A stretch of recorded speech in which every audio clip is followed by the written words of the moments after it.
Bienvenidos a este canal de filosofía, teología y la visión franciscana del hombre y de la vida. Hablaremos sobre John Henry Newman, cardenal, anglicano convertido, nacido en la ciudad de Londres el 21 de febrero de 1801, el mayor de 6 hermanos, 3 hombres y 3 mujeres. Murió en Edgbaston, Birmingham, el 11 de agosto de 1890. Han habido ciertas discusiones sobre su ascendencia con respecto a su lado paterno. Su padre fue John Newman, un banquero. Su madre, Jemima Fournier, de una familia hugonote establecida en Londres como cinceladores y fabricantes de papel. Se sabe que el apellido se escribió alguna vez Newman. Está claro que muchos judíos ingleses o extranjeros lo han llevado, y la insinuación era que el cardenal era de ascendencia judía. Pero no se han encontrado ninguna evidencia documentaria para confirmar tal idea. Su alcurnia francesa es indudable. Recibió de su madre su entrenamiento religioso, un calvinismo modificado, y probablemente ayudó a la concisión lúcida de su verbo cuando trataba de temas abstrusos. Su hermano Francis William, también escritor, pero carente de elegancia literaria, se separó de la iglesia inglesa para adherirse al deísmo. Charles Robert, el segundo hermano, era bastante errático y profesaba el ateísmo. Una de las hermanas, Mary, murió joven. Jemima tiene un lugar en la biografía del cardenal durante la crisis de su carrera anglicana. Y estamos en deuda con una hija de Harriet, Anne Mosley, por las cartas y correspondencia de 1845 que contienen una secuela de la propia mano del cardenal Newman de la apología clásica desde el día en que fue completada. La apología será siempre la principal autoridad de los primeros pensamientos de Newman y de su juicio acerca del gran resurgimiento religioso, conocido como el movimiento de Oxford, del cual fue el guía, el filósofo y el mártir. Su inmensa correspondencia, de la cual la mayor parte permanece sin publicarse, no puede cambiar esencialmente nuestra estima hacia quien, aunque sutil al grado de bordear el refinamiento, fue también impulsivo y abierto con sus amigos, así como enérgico con sus posiciones con el público. Fue beatificado por el Papa Benedicto XVI el 19 de septiembre de 2010 durante su visita al Reino Unido. Su canonización fue aprobada oficialmente por el Papa Francisco el 12 de febrero de 2019 y se llevó a cabo el 13 de octubre del mismo año. Por lo tanto, estamos hablando de un santo de la Iglesia católica. Podemos añadir que John Henry Newman es sin ninguna duda una figura sui generis. No puede calificarse exactamente como filósofo ni como teólogo. Tampoco es solo un escritor o pensador, ni únicamente un apologeta o un hombre de acción. El nombre de John Henry Newman evoca la vida de una persona en busca de la verdad, una búsqueda que por momentos discurrió serena en remansos y otras veces hubo de abrirse camino entre duros obstáculos, y afortunadamente Newman dejó constancia escrita tanto de sus vicisitudes como de sus descubrimientos. La verdad que Newman buscaba no estaba limitada por adjetivos, era a la vez natural y sobrenatural, filosófica y religiosa, amplitud que es connatural a quien, como Newman, era un auténtico amante de la sabiduría, un filósofo. En este autor, la perspectiva religiosa no distorsionó su búsqueda racional de la verdad, sino que más bien la estimuló de manera máximamente comprometida. Por eso cabe estudiar a Newman también como filósofo. Precisamente aquí se destacan sus reflexiones sobre temas y métodos estrictamente racionales, filosóficos, que poseen además un enfoque que los hace extraordinariamente fecundos también para quienes cultivan la teología. Pero añadamos un poco más a su biografía. A la edad de 7 años, Newman fue enviado a una escuela privada conducida por el doctor Nicolás en Ealing, en la misma que el padre de Thomas Henry Huxley enseñó matemáticas. Newman se distinguió por su diligencia y buena conducta, como también evidenció cierta timidez y marginación, pues no tomaban parte en los juegos escolares. Él mismo dijo haber sido muy supersticioso en estos primeros años. Tomó gran deleite por la lectura de la Biblia y también por las novelas de Walter Scott, que entonces estaban en curso de publicación. Más tarde leyó algunas obras de escépticos como Paine, Hume, Voltaire, y probablemente fue influenciado por sus ideas. A la edad de 15 años, durante su último año en la escuela, se convirtió un incidente del cual escribió en su apología que es más cierto que tener las manos o los pies. Este incidente que marcó su vida ocurrió durante el otoño de 1816, cuando cayó bajo la influencia de un determinado credo y recibió en su intelecto impresiones de dogmas que, a través de la misericordia de Dios, nunca han sido borrados u oscurecidos. Salvado de la experiencia de una escuela pública, que podría ser muy dura en esa época, disfrutó de la vida escolar. Aparte de sus estudios académicos, en los cuales sobresalió, actuó obras de teatro en latín, tocaba el violín, ganó premios de oratoria y editó publicaciones periódicas, en las cuales escribió artículos en el estilo de Addison. Su infancia feliz llegó a un abrupto final en marzo de 1816, cuando se dio un colapso financiero sobrevenido por las guerras napoleónicas y el banco de su padre se vio obligado a cerrar. Su padre intentó sin éxito la gestión de una fábrica de cerveza en Alton, Hampshire, y Newman se quedó en la escuela durante las vacaciones de verano a causa de la crisis familiar. El período comprendido entre principios de agosto y el 21 de diciembre de 1816, Newman siempre lo consideró como el punto de inflexión de su vida. Solo en la escuela y conmocionado por el desastre familiar, cayó enfermo en agosto. Más tarde llegó a ver esta época como una de las 3 grandes enfermedades providenciales de su vida, ya que fue en el otoño de 1816 que tuvo una conversión religiosa bajo la influencia de uno de sus maestros, el reverendo Walter Myers, quien recientemente se había convertido del calvinismo al evangelismo. Hasta este momento Newman ha tenido una crianza convencional en un hogar fiel a la Iglesia de Inglaterra, donde se hizo hincapié en la Biblia en lugar de dogmas o sacramentos, y en donde alguna especie de entusiasmo evangélico habría sido mal visto. Su fe se identificó entonces como evangélica y calvinista y llegó a sostener que el Papa era el anticristo. Fue matriculado el 4 de diciembre de 1816 en el Trinity College en Oxford. Para entrar como residente en junio del año siguiente, y en 1818 obtuvo una beca de 60 liras por los 9 años siguientes, pero esta suma habría sido imposible para que permaneciera en la universidad, y en 1819 el banco de su padre suspendió el pago. En ese año se matriculó en el Lincoln's Inn.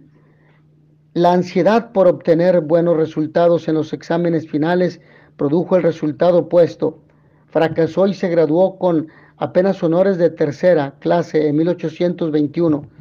Deseando a permanecer en Oxford, dio clases privadas y aplicó para una beca en Oriel, el reconocido centro del intelectualismo en Oxford. Para su alivio y alegría fue elegido el 12 de abril de 1822. Edward Buber Pusey fue también elegido miembro de la misma sociedad en 1823. En 1821 había renunciado a la intención de estudiar para abogado y decidió tomar órdenes. Fue ordenado el 13 de junio de 1824 y por sugerencia de Pusey se convirtió en párroco de San Clemente, en Oxford, donde permaneció 2 años. Y aquí los puntos de vista en los que había sido educado lo decepcionaron. El calvinismo no era una llave al fenómeno del ser humano como aparecen en el mundo. Escribió artículos sobre Cicerón, etc., y su primer ensayo sobre milagros, en la que toma una posición estrictamente protestante, buscando perjudicar a aquellos alejados de la escritura, bajo la influencia de Richard Wadley, luego arzobispo anglicano de Dublín, quien en 1825 lo hizo su vicedirector en Santa Mars Hill. Wadley lo estimuló a través de discusiones, le enseñó la noción del cristianismo como organismo social y soberano diferente al Estado, pero lo condujo en dirección hacia ideas liberales y lógica nominalista. Newman contribuyó en tal tema en el libro de Wadley, alguna vez famoso. De Hopkins, cuyo voto decisivo lo hizo rector de Oriel, Newman obtuvo las doctrinas católicas de la tradición y regeneración bautismal, así como cierta precisión de términos que mucho después dieron origen al malentendido de Kingsley de los métodos de Newman al escribir. De otro clérigo de Oxford aprendió a crecer o a creer en la sucesión apostólica y la analogía de Butler, que leyó en 1823, marcó un hito en sus opiniones religiosas. Probablemente no sea mucho que decir que su libro profundo se convirtió en la guía de la vida de Newman y dio origen no solo al ensayo en desarrollo, sino también a la gramática de asentimiento. En particular ofreció un conjunto de ética y conciencia de rechazo que confirmaron sus primeras creencias en un dador de leyes y un juez íntimamente presentes en el alma. En otra línea sugería el sistema sacramental o la economía de que los alejandrianos Clemente y San Atanasio son exponentes. En resumen, en este periodo formativo las fuentes de donde Newman derivó sus principios así como sus doctrinas eran anglicanas y griegas, no romanas o germanas. Su calvinismo se derrumbó al tiempo que se retiró de la sociedad bíblica.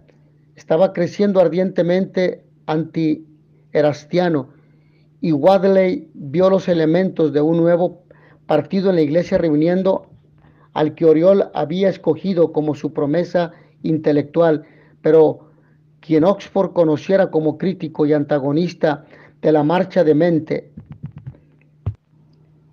Según Moreno y poblador, John Henry Newman es el campeón inglés de la pedagogía católica y uno de los grandes genios religiosos del siglo XIX, colocándolo al nivel de San Agustín o Santo Tomás. Sin atrevernos a tan grande y significativa descripción, sí estamos de acuerdo en que se trata de una figura destacada dentro del panorama católico del siglo XIX y que en los últimos años ha cobrado relevancia, tanto por la calidad de sus escritos y su obra intelectual, como por algunas polémicas que rodean su vida. John Henry Newman, en septiembre de 1843, celebra su último oficio anglicano, predicando su último sermón y renunciando a su puesto eclesiástico, pasando a considerarse como simple seglar. El 9 de octubre de 1845 es recibido en la Iglesia Católica por el padre Domingo Barberi, hecho fundamental en la vida de Newman que le marcó profundamente, incluso de manera dolorosa, pues romper con el anglicanismo en la Inglaterra del siglo XIX significaba romper con familia, amigos y conocidos, además de marginarse socialmente e incluso experimentar una serie de recortes sociales a los que eran sometidos los católicos. No obstante, Newman se ordenó sacerdote el 1 de junio de 1847 en Roma y celebró su primera misa católica el 5 de junio del mismo año. A partir de este momento, Newman se convierte en uno de los más famosos y aclamados conversos de Inglaterra. Su influencia y ascenso fueron notorios y en 1889 fue nombrado cardenal por el Papa León XIII. Los últimos años de Newman transcurren en relativa calma. Oficia su última misa el 25 de diciembre de 1889. La influencia del cardenal Newman fue muy grande y marcó la vida de muchos de sus contemporáneos y de generaciones posteriores. Considerado como uno de los más grandes conversos del catolicismo, comenzó un movimiento de canonización al considerarlo ejemplo de santidad. Se instruyó causa de canonización y fue declarado venerable por el Papa Juan Pablo II en 1991, tras la comprobación de un milagro ocurrido en el arzobispado de Boston. El 19 de septiembre de 2010 fue beatificado en una ceremonia presidida por el Papa Benedicto XVI. En materia intelectual y educativa, que es lo que nos empeña en este momento, John Newman fue un auténtico intelectual, participando activamente de la educación y vida educativa de Inglaterra, así como escribiendo multitud de obras de carácter filosófico, religioso, moral y pedagógico. Entre sus obras cabe destacar las siguientes: Apología pro vita sua, historia de mis ideas religiosas; Perder y ganar, la fe y la razón, cartas y diarios; Persuadido por la verdad, esperando a Cristo; Calixta, sermones parroquiales; Carta al duque de Norfolk, suyo con afecto; Acerca de la idea de la universidad; El sueño de Geroncio; Ensayos críticos e históricos; Las armas de los santos; Discursos sobre la fe. Hablemos un poco sobre el movimiento de Oxford. El papel de Newman en el movimiento de Oxford es bastante interesante, sobre todo porque se le considera como uno de los principales actores y más destacados pensadores y artífices del movimiento. El movimiento de Oxford fue una asociación de pensadores británicos que pretendían que la Iglesia Protestante de Inglaterra regresara a las tradiciones de la Iglesia Católica de Roma. En su mayoría, los miembros del movimiento de Oxford eran profesores de la universidad del mismo nombre, quienes recibieron también el nombre de tractarianos por una serie de escritos con el nombre Tracts for the Times. A raíz de estas publicaciones, el movimiento de Oxford también fue conocido como Tractarian Movement. Fue entre 1833 y 1840 cuando se elaboraron los tracts, escritos mayoritariamente por John Newman. Estos tratados, 90 en total, versaban sobre la doctrina de la Iglesia Católica y la Iglesia Anglicana.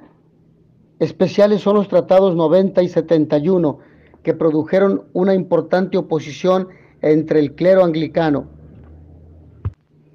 La pedagogía de John Henry Newman tiene un importante carácter religioso, pero marcada por un profundo intelectualismo que le hace indagar y reflexionar sobre muchas cuestiones de vital importancia que plasmaría a lo largo de su vida, tanto en las de carácter religioso como en las exclusivamente intelectuales. El intelectualismo de Newman se deja sentir desde muy pronto, pues con apenas 11 años ya comenzaba a dar muestras de su ingenio. Ahora bien, la idea de la universidad, ¿será quizás la universidad uno de los lugares donde John Henry Newman se sentía más a gusto y donde más trabajó incansablemente por la juventud y la formación intelectual y religiosa de la misma? La idea de universidad de Newman trasciende a su tiempo y a su lugar, pues se trata de una concepción de educación revolucionaria para su época que le granjeó no pocas enemistades, pero que sin duda marcó el devenir de muchos de sus alumnos y contemporáneos y que al día de hoy sigue contando con el respeto y el reconocimiento de muchos. La gestión de la Universidad Católica de Irlanda no fue fácil y Newman tuvo que hacer frente a muchas dificultades y resistencias, si bien al principio contó con el beneplácito de muchos obispos irlandeses. Con el tiempo acabó perdiendo el favor de estos y fueron muchas las críticas que recibió. Newman entendía que la universidad como institución académica y cultural era el lugar ideal en el que un católico culto debía moldear su actitud hacia la ciencia y la investigación, lo que iría generando una aproximación de la ciencia y la religión. Quería, en definitiva, crear una cultura católica que pudiera oponerse con firmeza a la corriente de los librepensadores, y para ello la universidad ocupaba un destacado papel. Para Newman, la universidad debe ser crítica, y en su intelectualismo observamos tintes de la pedagogía protestante. No podemos olvidar que la primera formación universitaria de Newman fue en una universidad protestante y que antes que católico fue anglicano, motivo por el cual cuando expone y fija los principios de la universidad sigue el dictado de su propia existencia y experiencia educativa e intelectual, utilizando conceptos ajenos al catolicismo del siglo XIX, mostrando una independencia intelectual y sin apelar a la autoridad de la Iglesia Católica para justificar sus ideas. Newman entiende por universidad el lugar de enseñanza de un conocimiento que debe ser universal, cuyo objeto es la educación intelectual. No concibe la universidad como investigación meramente, ni como enseñanza religiosa únicamente, sino como institución encargada de difundir y extender el conocimiento universal. Para concluir, diré que el inglés John Henry Newman es un personaje que trasciende a su tiempo, intelectual declarado, trabajador incansable, escritor sobresaliente, filósofo comedido y pedagogo apasionado. Son algunos rasgos que podríamos indicar sin caer en la geografía. Sin embargo, es justo destacar su talla intelectual, su esfuerzo y tesón y su entrega a no solo los fieles de su iglesia, sino también a todos los británicos que buscaban un nuevo camino a la racionalidad filosófica y pedagógica imperante. Agradezco a todos ustedes su amable atención. Nos vemos en la siguiente sesión. Y notitia veritatis proficere, pax et bonum.